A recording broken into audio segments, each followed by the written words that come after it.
Hi, Mark. I'm Sarah from The Upcoming. Such a pleasure to chat to you today. Thanks for taking the time. Huge congrats on this beautiful movie, Mr. Burton. Obviously, already was out in cinemas earlier this year, but now going to be landing on BBC iPlayer. Yes. For people who haven't seen it yet, can you give us a brief intro? What can they expect when they watch it? Well, I'm hoping a surprising story, a discovery of a story, which is the origin story of Richard Burton. And the Mr. Burton of the title is really a playful title because the Mr. Burton of the title refers to Toby Jones's character, who is Philip Burton, Richard Jenkins' mentor. But it also, I suppose, alludes to the fact that for Richard Jenkins, he had to change his name to Richard Burton to become Richard Burton. So it's a story of teacher and pupil. It's a story of mentor and sort of willing pupil, really. But it's also a story about identity and how Richard Burton became who he became. And of course, people will know Richard Burton as the sort of famed actor, but might not know this kind of backstory, this origin story. So what kind of drew you to maybe go back and tell that one? But perhaps it was also to coincide with it being the centenary this year. Was that also in mind that this seemed like a good time to tell that story? I think we got to make the story because it is a centenary, to be honest, and it felt like we needed to kind of, his story needed to be told in some way. And when I read the script, which is really concentrating on the first 25 years of his life, really, I mean, we meet him when he's in his late teens and the story ends and he's in his early 20s. So it's about this young man called Richard Jenkins. And I suppose what it is being Welsh and Welsh speaking even, I was very aware of Richard Burton as one of our national icons and heroes. Remember him being interviewed on the telly when I was a kid and thinking what an amazing sort of what a complete article he was in terms of being an actor, and raconteur, and not knowing the story that actually he was this lost kid who found his way through this teacher. And what an incredible cast put together. I mean, I guess just to start with, Toby and Leslie, kind of, national treasures in lots of ways. Yes. Were they people? Were names sort of already in mind when you first read that script? I think when I first read the script, both the producer, Ed Thomas, and myself, when I first read the script, both the producer and Ed Talbot and myself both had this inkling immediately that Toby Jones would be the right person for the part, because he's got that empathy and he's also got that slight mischief that I think the part needed in terms of us liking the teacher, because he's quite a strict teacher, really, and he's not always easy to get hold of as a character, and Toby has got this amazing ability to be likable and mischievous while not always behaving well as a character, if you know what I mean. And then Leslie Manville she helped get us the film made because she's such a revered actress, but it was a part that she could do in 2 weeks and come in and all her scenes were with Toby or with Harry Lawty, who plays Richard. Yeah, it was just a joy to work with these two icons of the screen, really. And I was, I think, like many people, absolutely obsessed with industry. So I feel like I sort of know Harry, on screen very well from that show. But I guess more generally, he's quite a new face to screen. But he plays this character so incredibly. And I guess he had the hardest gig because there's such a duality. He's almost playing a double character. Yeah. Stage version and the real version. How did you come across Harry, and why was he your right Richard? Well, I think with Richard, the young Richard, we were looking for somebody obviously quite young and somebody who had the sort of chops, really, the acting ability to go from this slightly rough around the edges Welsh kid to this consummate Shakespearean actor by the end. And so it was a case really of auditioning and meeting, and Harry just jumped out as somebody he's got something of Richard's looks, and he's certainly got something of his charisma, but equally he just seemed to have the intelligence and commitment and ability to be able to pull that off. I mean, he really had to work hard to find Richard in terms of accent, in terms of technique, in terms of being younger and then older. So that was the sort of, in a way, you could imagine what Toby Jones would do with the Mr. Burton part. But it was, with the Richard part, it was kind of up for grabs, and we were really lucky to find Harry. And yeah, people know him from industry, but I think anybody who was an industry fan would be surprised to see him in this role. It's very different. Yeah, and I think because he both has that kind of edge to him, but the supreme vulnerability, and just how he said, so there's like a metamorphosis that happens when he becomes, particularly as it climaxes towards those final scenes. So, what kind of conversations might have you had with him for how he was going to play it? Or like you say, was it something that he kind of brought to the character? Well, I have to be totally honest, and there's only so much I could do for him as a director. It was an acting journey.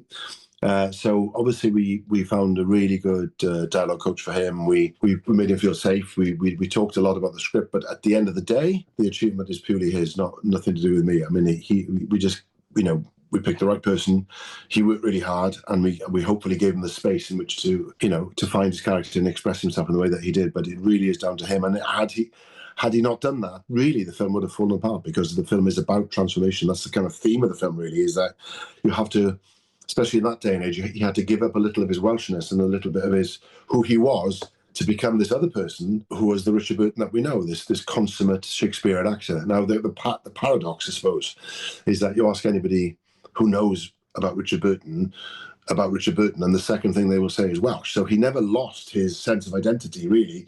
It was part of who he was and what he was known for. But his journey to becoming Richard Burton definitely meant he had to turn away from some of his culture, really, and his language. Well, I guess that's what I sort of really like about the film, because it's not just sort of a straightforward feel-good story. There's kind of a knottiness to that, like you say, having to relinquish part of his background and who he was in order to become somebody else. But even the relationship between him and Philip, because at some points it feels like a very sort of warm, cuddly sort of mentor relationship. And then at other points, were these two quite lost people looking for a way out of their current status quo, maybe not using each other, but maybe there was kind of yes, I think going you're on right. there. You're quite right. There's a sense of mutual need there, and a little bit of expectation. Also, you put into that mix that Philip was a gay man. He ends up living with Philip. He adopts his name.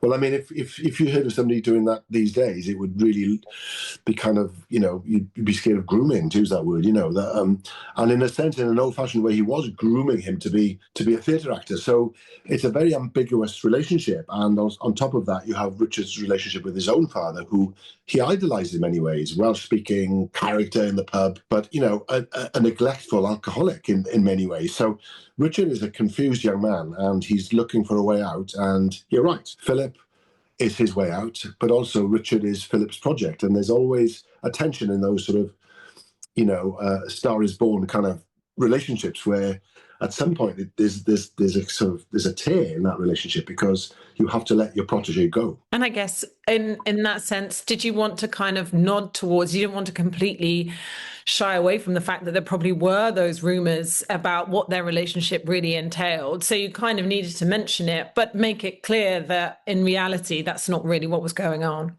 I mean, there's many theories out there about what the relationship was like, and there's no proof of what exactly it was like. But they lived in a very sort of safe environment, which is this bed and breakfast run by Leslie Manville's character with other lodgers. In reality, we stripped it down so that he was only Richard there. But I think our conclusion was, and Kate Burton, Richard's daughter, sort of agreed with us, that there might have been attraction there by Philip, but there was no impropriety. That's the decision that we made, because this is a film about a lonely gay teacher at a time when homosexuality was illegal, who's very proper in the way that he looked at the world. So I think, as you see in the film, he's aghast at the idea that people were suspecting for doing this, for having this project of Richard's education for the wrong reasons. But it's fraught. It's a difficult time. It's a difficult situation. So I think it was. I hope we dealt with it in the right way. It's there, but it's not. We're not sort of pointing any fingers, if you like, because they were lifelong friends, Philip and Richard. Whenever Richard came across a difficult, knotty classical text later in life, the first person he would call would be Philip.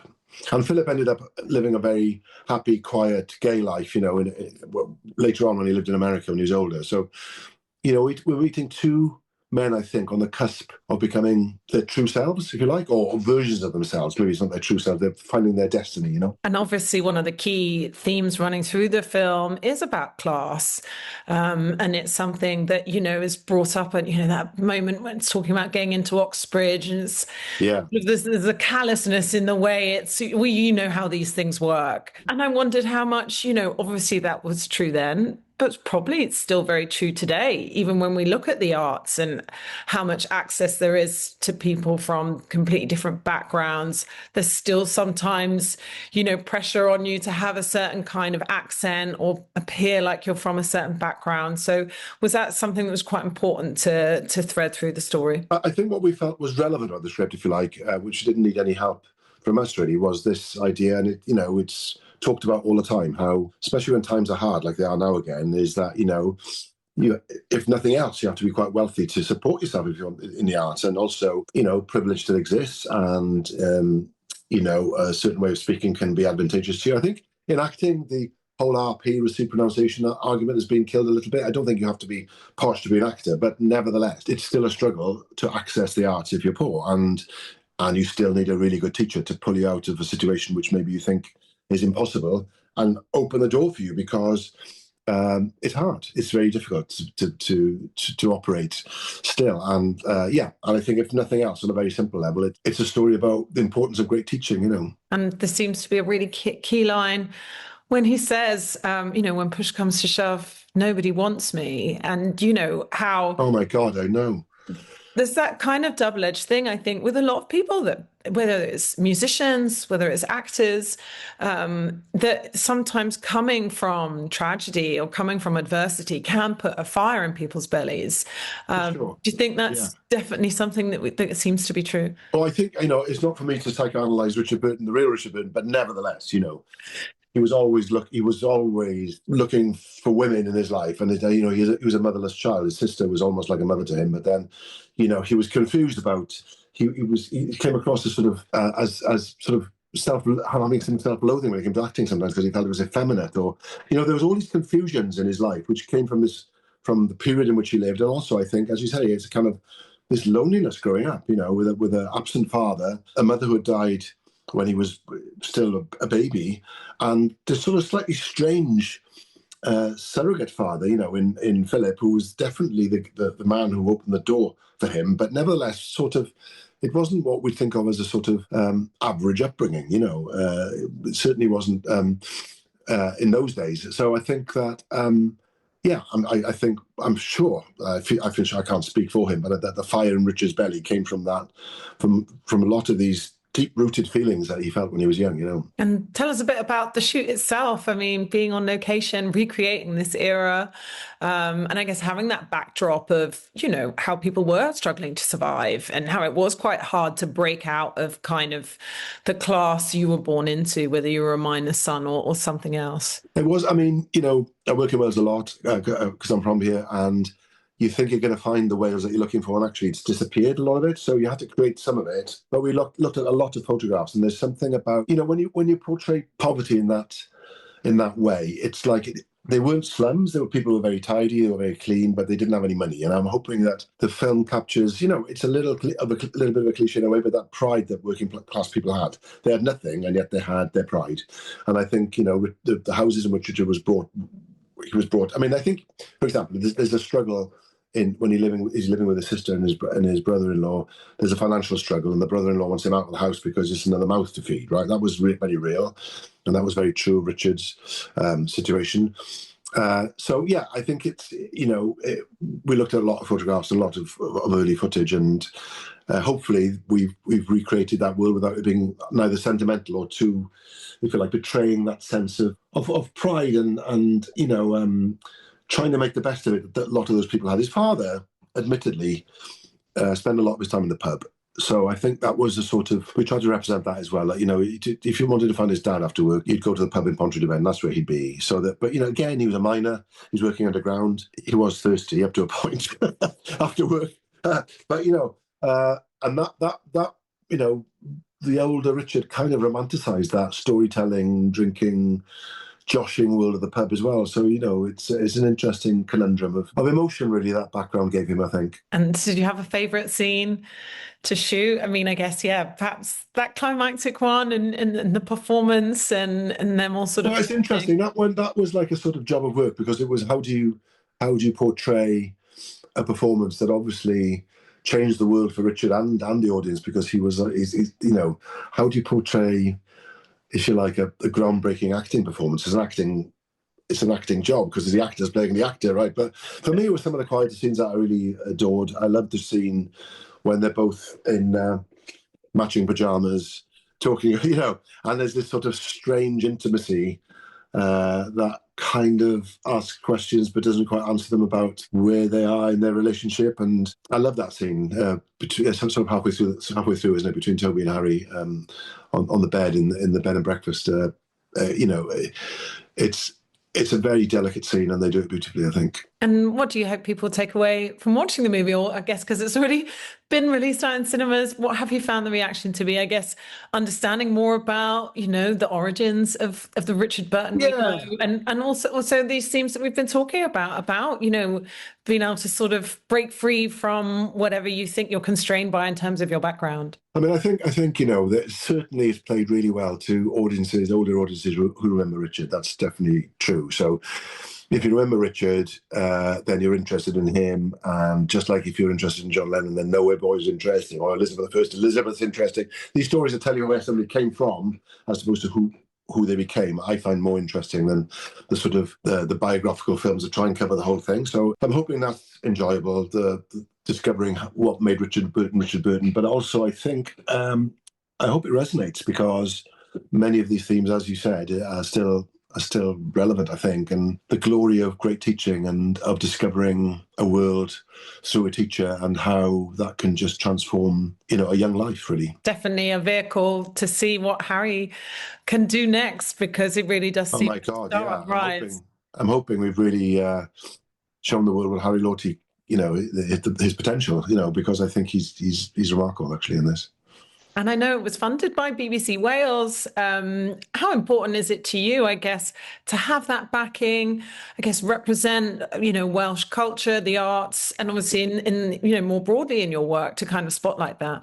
Yeah, well, it's coming back to representation, isn't it? It's really nice to be able to occasionally tell your own stories. It doesn't mean you can't tell other people's stories, but when, the producer and myself really wanted to tell this one because we kind of own him a little bit, and it would be really nice that it's really nice just culturally and emotionally that we get to tell a story about one of our own. So, and it goes to a general story about representation, just to feel that this is now on BBC One, in such a prize slot it does feel really fantastic for us, because it's like, everybody feels this to a certain extent, but you don't feel like you see our story on the screen that often. And so this is definitely achieving that. And these are, in the Welsh language, which is obviously weaved into the film as well. I mean, there's been quite a lot more sort of like discussion about that. I guess there was Kneecap not so long ago, exactly, which was celebrating the Irish language. So do you think that's something that we need to kind of keep discussing and making sure that we don't kind of lose this from our culture? I think that's absolutely right. I mean, I speak Welsh, my kids speak Welsh, so it's like